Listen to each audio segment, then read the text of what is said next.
Honorable Minister of Meghalaya, our very dear Bhattacharjee, and all of us present here today. According to our belief, today is a great day, Mahalaya, beginning of the Devi Paksha. We believe this morning Goddess Durga has started from Kailash, one of the peaks of the Himalayas, with her family, and she will be arriving all our puja mandaps on the Shashti day, which according to Western calendar, happens this year to be the 1st of October. And puja will continue till the 5th of October, what we call the Dashami day. This Durga Puja, the most important festival in the eastern part of the country, centered in traditional Bengal. In rest of India, same festivity is the Navaratri, both ending together. And today Mahalaya is the beginning of what we call autumn festival. Durga Puja, followed by Lakshmi Puja, then Kali Puja, with Deepavali or Diwali, the festival of light, illumination everywhere, victory of the good over the evil. Therefore, this autumn season is a season of joy and festivity, love, compassion, and goodwill for every human being. This is what is called the autumn festival. Durga Puja has its own history, but here in Shillong, Durga Puja happens to be as old as the history of the Shillong town is. On a personal note, let me tell you, because today I am here, you are here, we are celebrating 125 years of the Hari Sabha Puja Mandal. Yeah. Durga Puja, 125 years. I told you that Durga Puja here is as old as the history of the Shillong town. And I say, let me tell you on a personal note. 1974, Nehu, Northeastern Hill University, was in its offing. We started in some temporary accommodation, the university. And first Vice Chancellor happened to be a historian, one of the important personalities associated with Institute of Historical Studies, Calcutta. And in 1974, at the invitation of Nehu, Institute of Historical Studies, Calcutta, they had their annual conference here at Shillong under the aegis of Nehu. That was in the State Central Library, what we now call Shoshatam Auditorium. Amongst the locals in Shillong, because Nehu was very small, in my own department history, we are only two persons, me and Kong Helen. So from the side of the host city Shillong, I was asked to make a presentation, write a paper on social and religious resurgence in India in 19th, 20th century vis-a-vis the Indian struggle for freedom. Hardly any written material was available, only in the government files in the archive, Assam Archives and Indian National Archives, Delhi, some files, some reports on the pujas. Therefore, I had to take a very different method. I visited the churches of different denominations, all Hindu temples, mosques, the Idgahs, Ramakrishna Mission Shillong, Cherrapunji, and prepared a paper, which was published 2 years later in '76 from the Institute in Calcutta.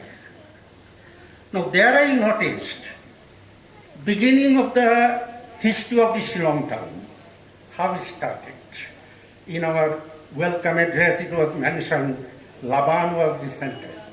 Later on when I was doing my research in Khasi Jointia Hills, Garo Hills, I found that people in outside Shillong, where we were going, like Laban.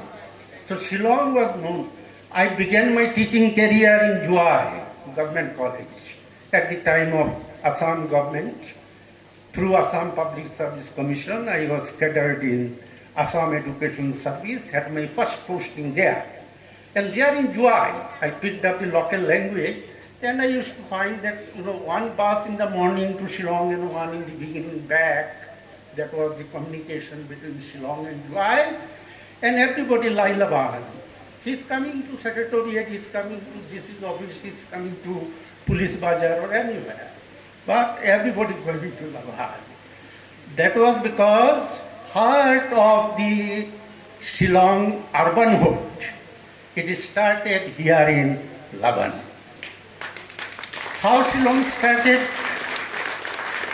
British conquered Khasi Hills, Jointia Hills. At that time, no DC.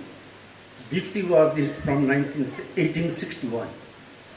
So beginning was the conqueror of Khasi Hills, gentleman Colonel Lister. He was the chief commandant of the Sylhet Light Infantry based in Sylhet town. And he was the conqueror of Khasi Hills. Later on, his son-in-law, Harry English, conqueror of Jointia. So it was headquartered in Calcutta. And when Lister had to start district administration here, he did the recruitments in Sylhet town. English educated Sylhet Bengalis. They came, and that was the beginning of administration. They are in Shora. It used to be called Chera Agency. And Lister is the first. So that is the history of the Shillong town, Bengali connection with the Shillong, and the beginning of modern administration. Now coming to my task, I found first Durga Puja was in Shillong, was by the Gurkha regiment. That was in 1866.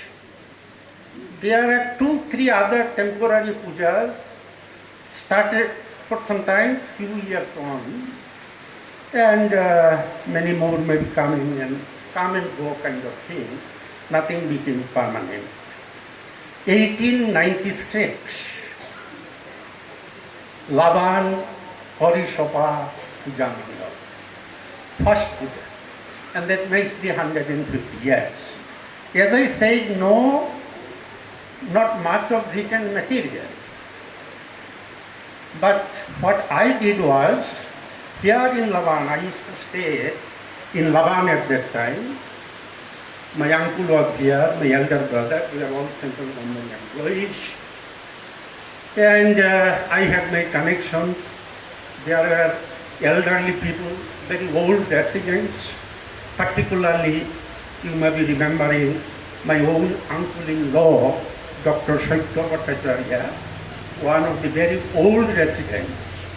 I visited their houses, and this Horishobha Puja, some very old souvenirs that used to be published, I found many families were preserving, including my uncle-in-law's family, Satya Bhattacharjee's family, which is one very old family in Labang Bazaar itself.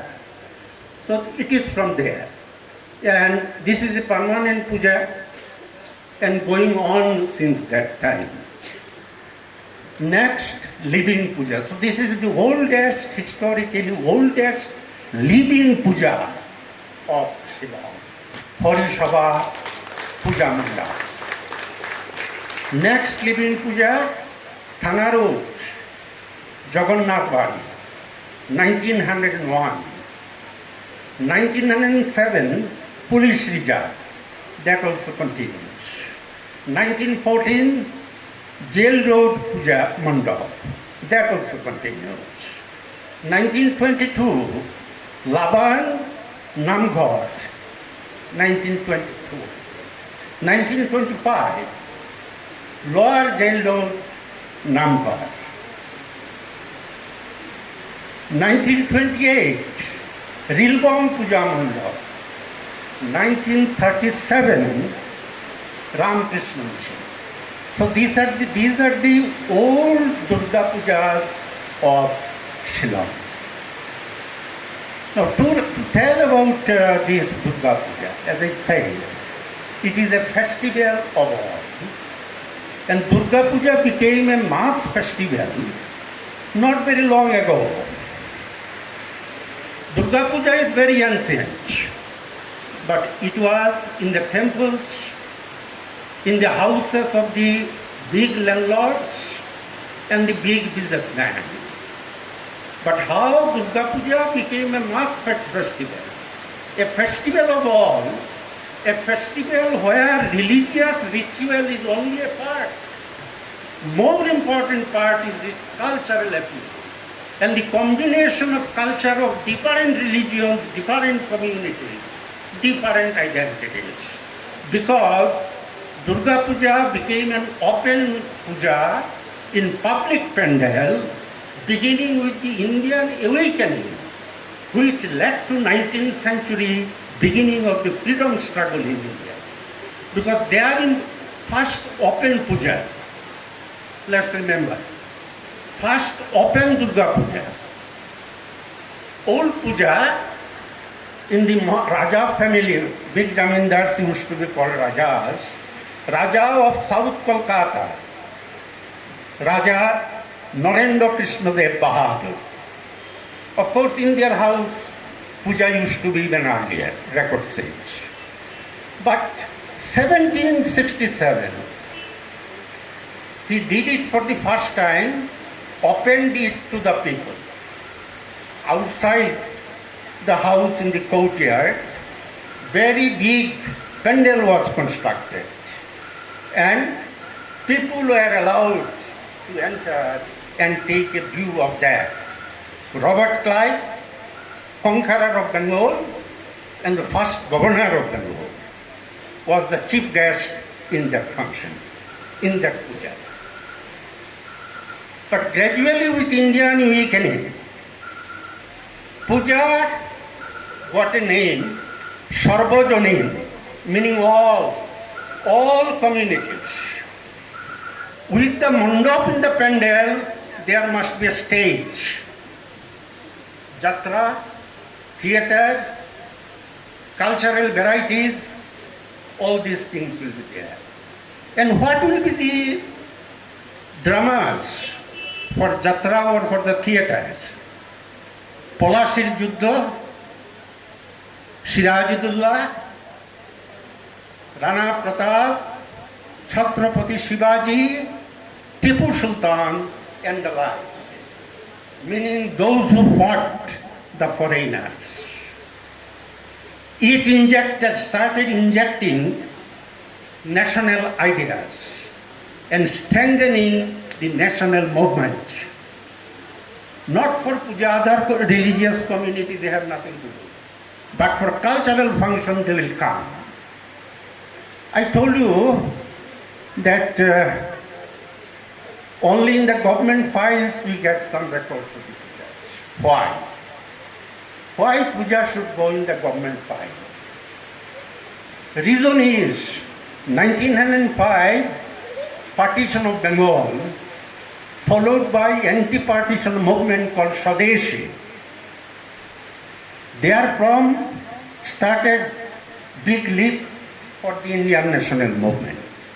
So all the deputy commissioners and subdivisional officers were required compulsorily to submit a report on public disturbances, meaning a report on puja, because British government had full information that puja mandaps are being utilized for the purpose of propagation of the nationalist ideas. Therefore, keep them under surveillance. Intelligence people must always be there in the puja mandap, and they should submit their file their report. So that's how it goes into the record. Another aspect of this mass character of Durga Puja was there. The Indian society, particularly Hindu society, there were several kinds of untouchability. People will not eat together, that kind of thing. But in Durga Puja, in the name of prasad, khichuri, dalna and payas, eating together started. We may belong to any community, any caste, any religion, but we can eat together, dine together, be together, and that is Indian nationalism. Here also, in Shillong, as I collected the data, it shows, picture was same kind of drama, theatre, cultural evening. Not only that, Harisabha Pada Puja Mandap, Hindu Mission Mopram, and Jagannath Bari were under special surveillance during pujas. Because many revolutionaries of Bengal, in the guise of sadhus and all that, they used to come to Shillong and stay there hidingly to avoid arrest by the British police. So puja has a own history. It is connected in India's social and cultural history, and therefore puja is a festival. Friends, this festival here for 125 years, other pandal for other number of years. So as I said, we begin with Mahalaya and end with the festival of light, Diwali.